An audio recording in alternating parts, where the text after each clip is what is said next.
Hello, my name is Evgenia Rasa. I'm certified open yoga teacher, and this material is for the site yogaopenyoga.com, where we all can learn yoga from very basics and form the foundation for the future yoga knowledge. And today we are talking about the second principle of yoga. Well, we talked about the first principle previously, and now it's time for the second principle. Very good principle. It is called the second yoga principle or the second principle of yoga, as you wish. It's also called the principle of common sense, the principle of efficiency, and also it is the very essence of Brahmacharya principle in yoga. Very good principle. Do you want to know how does it sound? And it sounds like this. You should spend your energy and direct your consciousness only on things that are leading you to your defined goals in life, work, school, leisure, and yoga. Thereby any goals. And the second part, like for the first principle, before getting involved in any activity, analyze if it's taking you to your goals. If not, then refuse from it. A very good, very modern, very efficient principle. Make your goals and go for them. And before getting involved in any activity, see yourself if it is taking you to your goals. I think it's very practical. In some areas of our life we use this logic. However, in others, we kind of fail to use it.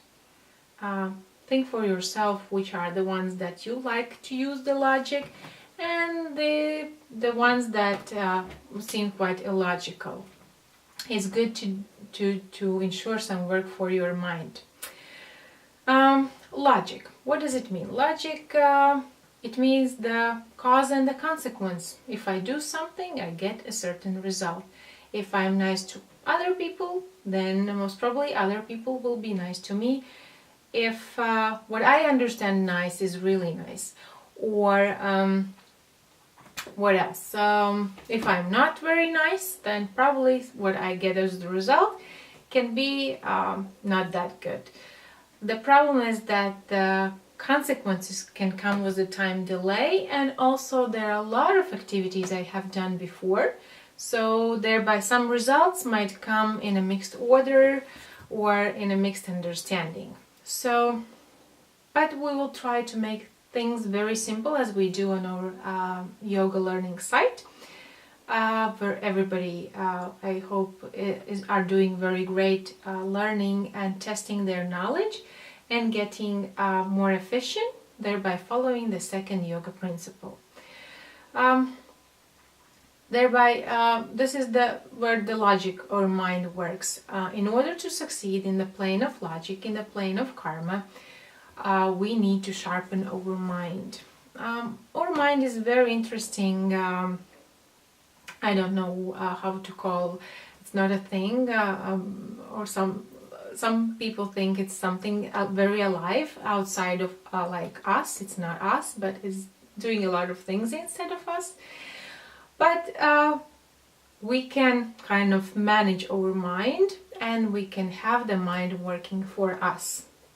And in a plane of logic, we really need to work with the mind in order to kind of bring away the things we don't need and that we call illogic. If you learned about what is yoga and about the three fundamental kind of perceptions, illogic, logic, and supreme logic, then you would be aware. Hope you do. If not, then get back to the class and review this lesson, because all the lessons you have studied before are available on the site. So, with the logic, with our mind, we kind of get rid of all that is illogic. There are a lot of fears in our life. We are a bit scared of some things. There are a lot of illogical things that may happen, thereby can be tricky for our mind, but if it's illogic, it kind of goes away with the mind that is sharpened, And there stays the things that are logic, that we keep on going and growing, and there are the supreme logic. Before we get to the supreme logic and understanding of the first principle, and before we kind of get closer to our intuition, there is the logic. Because there is, imagine the house. You need to have a good foundation, good logic in order to build the roof. You won't put it on unstable ground, on the illogic. Otherwise your house is going to crash down.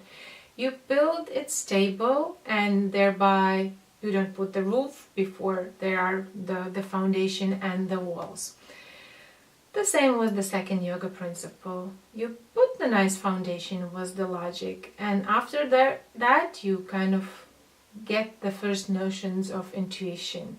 That's like open yoga is building your foundation in yoga and in principles of kindness and efficiency for you to be able to build your stable foundation for happiness that in many ways we perceive it. Thereby it's interesting to see your ideas and your perception of this process. What else? How about achieving the goals? This is the kind of key term in the second principle, that we have to be effective in reaching our defined goals. Thereby we define the goals and we reach the goals. And how about, yes, the wrong goals? We did something, we decided that we need something, and we achieved it, but at the end we really see that that was not really what we were expecting for. Good. It's a result. Any result is good, and you analyze the result, again applying the logic to see where these activities and things are bringing you. If this wrong result or wrong activity, as you saw, or wrong goal brings you not to making no further mistakes, perfect, wonderful, congratulations. And this is what we do with any goal. Sometimes when we think that we did something wrong, actually after some time turns out to be the very good things we have done. Otherwise we would be misled to other places. Or if we see we are here and there is a goal, we can go directly to the goal, or we can go round and round, or just around the goal and not reaching it, or we can do the mixed version of goals, or we can, I don't know, find any other things. So if it's efficient way to reach the goal, because there are many ways to reach the same goal. Thereby sharpen your mind and work with your consciousness. We have a lot of instincts to kind of get rid of, and our mind is the one that needs a lot of work. If it's left kind of idle, then our mind starts working kind of against us. And keep it kind of efficient, keep it working, keep it busy, and you will see how good it works for you and what benefits it gives to you. Act wisely, and you can also keep it busy with the test that is coming next, and texts that you might read through again for your better understanding of the second yoga principle. Next time we are going to talk again on the second yoga principle, and thumbs up and see you soon.